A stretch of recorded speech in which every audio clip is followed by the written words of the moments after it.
ये सब खत्म हो गया। कहा कि नहीं, कहीं भी जाते हैं तो 130 करोड़, सबका विकास, सबका साथ सबका विकास, कोई जाति पंथ मजहब कहीं कुछ नहीं है भैया। एक साथ सबको शौचालय दो, सबको राशन दो, सबको घर दो। आज तक तो कांग्रेस की औकात नहीं पड़ी और किसी 25 साल मुख्यमंत्री थे ना गुजरात में। अरे पूरा रगड़ के, पूरा सोनिया गांधी और मनमोहन सिंह और पूरा यूपीए, उत्तर प्रदेश का पैसा, बिहार का पैसा, मध्य प्रदेश का पैसा, सबका पैसा इनके पास जाता था ना। देश का जो एमएसपी का जो पैसा है वह 90% खरीद होता है पंजाब और हरियाणा में। क्या आपको गूगल करके पूछ लेना चाहिए था कि ये 3 लाख किसान जो पुराने बिल की वजह से मरे हैं, इस पे आप क्या कहना चाहते हैं? इस पे सहानुभूति कौन, मोदी? अगर इनको हक मिलना चाहिए कि नहीं? नमस्कार, मैं हूं आपके साथ मनीषा डिंडोरिया। स्वागत है आप सभी का पंचायत पर। सुधीर पांडे जी इस वक्त मेरे साथ हैं। सुधीर जी, पहले तो बहुत बहुत स्वागत है आपका हमारे चैनल पर। देखिए, कितने दौरे की बातचीत हो चुकी है किसानों के बीच में, सरकार के बीच में। अब 10वें दौर की बातचीत भी बेनतीजा रही है। अब वहीं किसान अड़े हुए हैं, ऐसा लग रहा है कि समय बर्बाद कर रहे हैं बस। क्या आप बातचीत करिए, लेकिन हम तो अपनी जिद पर अड़े रहेंगे, हम पीछे नहीं हटने वाले। तो बिल तो आपको रद्द करने ही पड़ेंगे। क्या कहिएगा इस पर आप? तो क्या मोदी जी को साधारण, जहाँ ये सारे लोग सोचना ख़त्म करते हैं, वहाँ से अमित शाह सोचना शुरू करते हैं। भाई इसको साधारण में मत लीजिए भाई। ये सारा नौटंकी, अपनी सारी सच्चाई जो इनका एजेंडा है, बिल एजेंडा नहीं है, नहीं है, नहीं है। हर बुद्धिजीवी, हर विवेकशील जो पढ़ा लिखा है, जो इस देश के संविधान और इस व्यवस्था को समझ रहा है, उसी तरह से वह बुद्धिमान व्यक्ति इनका एजेंडा भी समझ रहा है। मुंह में राम, हम लोग बने, ये भाजपा को कहते हैं ना, मुंह में राम बगल में चूड़ी। उसी तरह से इनके मुंह में किसान है और पीठ पीछे खालिस्तान है। इसको समझिए। किसी तरह से चाह रहे हैं कि दंगा हो जाए। 26 जनवरी को ही क्यों टारगेट किया गया है? सरकार चुपचाप मौन, हाँ भाई आओ बात करेंगे, हाँ भाई आओ बात करेंगे, हाँ भाई आओ बात करेंगे। बिल पे चर्चा कर लो, एक लाइन पे चर्चा कर लो यार, कुछ तो बोलो। जबरदस्ती जाके उनके साथ खाना खा लिए, लगातार बुला रहे हैं कि कुछ तो खुले। एक बार 2 बातें जो पराली को लेके और ट्रैक्टर को लेके वो मान भी लिए, जो नहीं मानना चाहिए, जो आम लोगों के लिए बहुत नुकसानदेह है, वह भी कह रहे हैं। तो भी कह रहे हैं कि मान, इसलिए कि इनका जो एजेंडा है वो धीरे धीरे एक्सपोज हो रहा है, खुल रहा है। और ये धीरे धीरे मोदी जी इनका पूरा एजेंडा खोल के रख देंगे। पीठ पीछे कौन काम कर रहा है, किस तरह से पंजाब को भड़काया जा रहा है, किसके इशारे पे काम हो रहा है, फंडिंग कौन कर रहा है और भड़काने का काम कौन कर रहा है, सब लोग समझ रहे हैं। चीन का पैसा है, पाकिस्तान ISI का टारगेट है पंजाब में। घूम घूम के जब से मोदी आए हैं तभी से वो योजना में थे, इसलिए कि अजीत डोभाल जी 5 भाग में पाकिस्तान को तोड़ने की सारी योजना बना चुके हैं। जब भारत चाहेगा तब पाकिस्तान को 5 भागों में तोड़ दिया जाएगा। इतना सक्षम है भारत। अब पाकिस्तान क्या करे? कमजोर नस कहाँ है? तो वो है पंजाब। ये पंजाब को लेके वही 4-5 साल से योजना, उसी का विस्फोट है। कल ABP न्यूज़ पे मोदी विरोध का वो चल रहा था कि सबसे ज़्यादा विरोध किस राज्य में है, तो 64% लोग पंजाब में। मोदी का क्या, मोदी ने क्या बिगाड़ा है पंजाब का? मोदी ने क्या बिगाड़ा है पंजाब का? कोई पूछे क्या? जैसे मान लीजिए कि इस देश में कांग्रेस के ज़माने में 5 यूरिया की फैक्ट्रियाँ बंद थी। तलचर, सिंदरी, रामागुंडम, गोरखपुर, बरौनी, ठीक, कांग्रेस ने बंद किया। और पूरे देश में किसान मारा मारी कर रहे थे। मैं लाठियों में, मैं जब बच्चा था खेती में यूरिया डालने के लिए, तो मुझे, मेरे पीठ पे लाठियाँ पड़ी हैं। मैं देखा हूँ वो परिस्थिति, यही इसी कांग्रेस के राज में। आज वो सारी फैक्ट्रियाँ बन के तैयार हो गई हैं। मोदी जी आए उसी समय नीम कोटिंग कर दिए, इसलिए कि यूरिया सब्सिडी देती है गवर्नमेंट, और वह चला जाता था कमीशन खोर, ये जो तमाम कंपनी वाले हैं, उसमें लूट की छूट वो घपला कर रहे थे। बस उसमें क्या किया, मोदी जी आए तुरंत कह दिए इसमें नीम का कोट लगेगा, अब उसका मिसयूज नहीं हो सकता है। देखिए, नीयत की बात होती है। नीम कोटिंग हो गया, अब कहीं मारा मारी नहीं है। ठीक, किसान क्रेडिट कार्ड से लेके बीमा से लेके क्या क्या किए हैं वो गिनाऊं तो बहुत लंबा लिस्ट है। तो एक तरफ वो तो पूरा देश के किसान जो मूल किसान है, जो खेतों में काम कर रहा है, क्यों मस्ती में है, गीत गा रहा है, 6,000 रुपया 6,000 रुपया मिल रहा है, वो बढ़ने वाला है। अब मोदी जी 12,000 इसी वित्तीय वर्ष में 12,000 महीना सालाना देने वाले हैं। हर महीना में 1,000 उसकी खेती हो जाएगी, उसको बीज मिल जाएगा, उसको खाद मिल जाएगा, बाकी उसका मेहनत का श्रम उससे मिल जाएगा। जो इस देश का 80% मूल किसान है वह खुशहाल है। तो जो बॉर्डर पे बैठे हैं वो लोग किसान नहीं है। कौन कहता है किसान? वो लोग खुद को किसान कह रहे हैं। नहीं, वो किसान है ही नहीं। हमारे सामने बिठा दीजिए ये राकेश टिकैत को, ये टिकैत नहीं डकैत कह रहा हूँ, इसको कमीशन नहीं मिला है, जाके जरा पता करिए इसको। अब चूंकि इस समय अभी गिरफ्तारी हो जाए तो दंगा हो जाएगा। जितने ISI के पोषित गुंडे हैं, देख लीजिएगा 26 जनवरी को ये कितना प्रयास करेंगे। जेसीबी भी लाने की बात हो रही है। जेसीबी क्या क्या लाएंगे, असलहे लाएंगे, क्या क्या लाएंगे। ट्रैक्टरों को देख रही हैं किस तरह से बनाया जा रहा है। पंजाब में लगातार वीडियो आ रहा है ना, बच्चे किस तरह से मोदी को सिखाए, बच्चों को किस तरह से कि हम IAS बनेंगे और मोदी को फांसी पे टांग देंगे। आज तक तो कांग्रेस की औकात नहीं पड़ी और किसी 25 साल मुख्यमंत्री थे रे गुजरात में। अरे पूरा रगड़ के, पूरा सोनिया गांधी और मनमोहन सिंह और पूरा UPA रगड़ के घिसते अपना सुखा ली सोनिया गांधी, तो बाल टेढ़ा नहीं कर पाई, और नहीं तो आके प्रधानमंत्री बन के दोनों बैठ गए। 15 साल लगातार रगड़े हैं लोग, उखाड़ लिए क्या, आके अब दिल्ली में बैठे हुए हैं। सबको ठीक करेंगे जितने ये देशद्रोही हैं। चूँकि ये अड़तिया है ना, बहुत माल कमाए हैं 70 साल में। उत्तर प्रदेश का पैसा, बिहार का पैसा, मध्य प्रदेश का पैसा, सबका पैसा इनके पास जाता था ना।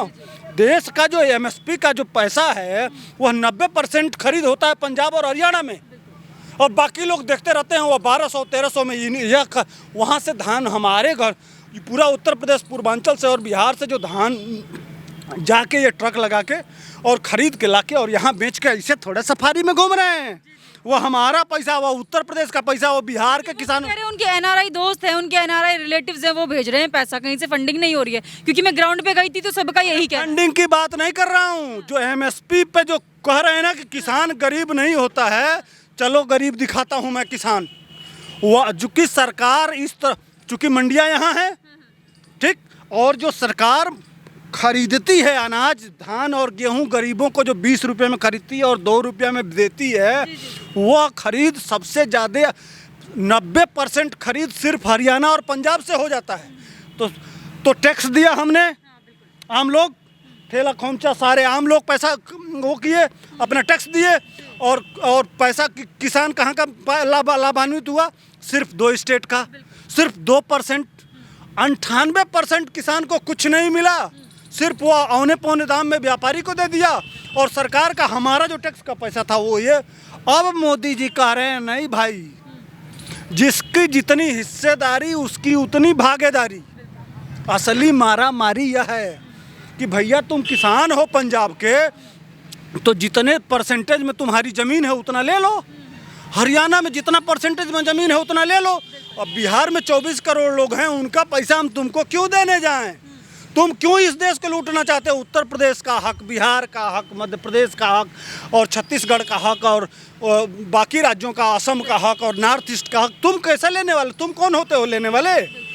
ये दर्द यहाँ है, इनको काट के ठीक कर देंगे मोदी जी। बहुत देखे हैं ऐसे ऐसे। हाल ही में बीवी श्रीवास्तव जो कि कांग्रेस यूथ अध्यक्ष है, उसका इंटरव्यू ले रही थी, तो मैंने उनसे ये पूछ लिया कि क्यों हाय हाय मोदी मर जा तू के नारे यहाँ लगाए जा रहे हैं, आपको सही लगता है क्या ये सच में लोकतांत्रिक हक है? तो कहते हैं कि मोदी जी ने उन 70 किसानों पर क्यों नहीं बोला जिनकी मौत हो गई है किसान आंदोलन में, तो इससे कंपेयर कर दिया उन्होंने। आप क्या कहेंगे? अच्छा एक बात बताइए, 70 किसान दिखाई दे रहे हैं कि 70 किसान मर गए, ठीक, और इस पुराने बिल से 3 लाख किसान, जो आपको पूछना चाहिए वहाँ, उससे ये पूछना चाहिए कि 70 पे तो आपको दर्द हो रहा है, तुरंत रिएक्शन करना चाहिए था। लेकिन जो आप गूगल सर्च करिए, जो गूगल सर्च करके दिखा देना चाहिए कि यह अब तक इस पुराने बिल से जो 3 लाख किसान मरे हैं। मैंने उनसे पूछा 84 में जो दंगे हुए थे किसने करवाए थे, आप मुझे बताइए। तो वो इस पे अटक गए थे, लेकिन वो इस पे अड़े रहे थे कि भैया मोदी जी ने 70 किसानों पे कुछ नहीं बोला। नहीं नहीं, वही मैं कह रहा हूँ कि आपको गूगल करके पूछ लेना चाहिए था कि ये 3 लाख किसान जो पुराने बिल की वजह से मरे हैं, इस पे आप क्या कहना चाहते हैं? इस पे सहानुभूति कौन, मोदी? अगर इनको हक मिलना चाहिए कि नहीं? मोदी यह जो 3 लाख गरीब किसान हैं जो मर गए उसको देखें, या 70 किसान जो बिना इजाज़त के, बिना वजह जो वजह बता भी नहीं पा रहे हैं, कभी बिल पे चर्चा करते हुए किसी मंच पे देखिए इनको? उनसे पूछ लेना चाहिए, भैया बिल आप पढ़े हैं? बताइए ना, उस साहब से पूछ लेना चाहिए कि भैया बिल पढ़े हैं? तो जरा बिल में मुझको दिखा दीजिए, क्लाज नंबर किस में लिखा हुआ है कि मंडियाँ खत्म हो जाएंगी, जरा क्लाज नंबर किस में बताए। हम जा जाके पूछ रहे हैं हाँ उनसे, हाँ, कोई जवाब नहीं दे पा रहा है। अरे है ही नहीं भाई। यही मोदी जी चाह रहे हैं कि जन जन तक पहुंच जाए इनकी सच्चाई। ये जो चोर, जो लुटेरे बैठे हुए हैं इस देश को, असल बात कांग्रेस के पेट के दर्द का यह सिर्फ किसान नहीं है। किसान वोकल फॉर लोकल है। चूँकि इस देश में सब कुछ अच्छा हो रहा है, जैसे सेना का ही अब 42,000 करोड़ का वो, समझ रही हैं, वो खरीदने जा रहे हैं अपने देश से ही, ठीक, लड़ाकू विमान। अब 42,000 करोड़ का लड़ाकू विमान अगर विदेश से खरीदा जाता तो कितना कमीशन, राहुल गांधी की सरकार होती तो कितना कमीशन बनता? बात समझ में आया? वो उस जूते खरीदे जा रहे हैं, ठीक, बुलेट प्रूफ जैकेट खरीदा जा रहा है, हेलमेट खरीदा जा रहा है, उनके लिए गन खरीदी जा रही है। तो ये भारत में ही खरीदी जा रही है, माने भारत में ही बनाओ, भारत में ही कंपनियां बढ़ें, सारा सामान भारत में ही हो। अब इनके पेट में ये रात को नींद कैसे लगेगा? क्वात्रोची देख रही हैं दलाल, इनके मामा श्री जो सोनिया गांधी के भाई हैं दूर के, तो इतने सारे काम जब भारत में ही होंगे तो दलाली कहाँ से पाएंगे भाई? इनके जीजा जी देखे नहीं है हरियाणा में डीएलएफ को किसने बढ़ाया? डीएलएफ क्या था?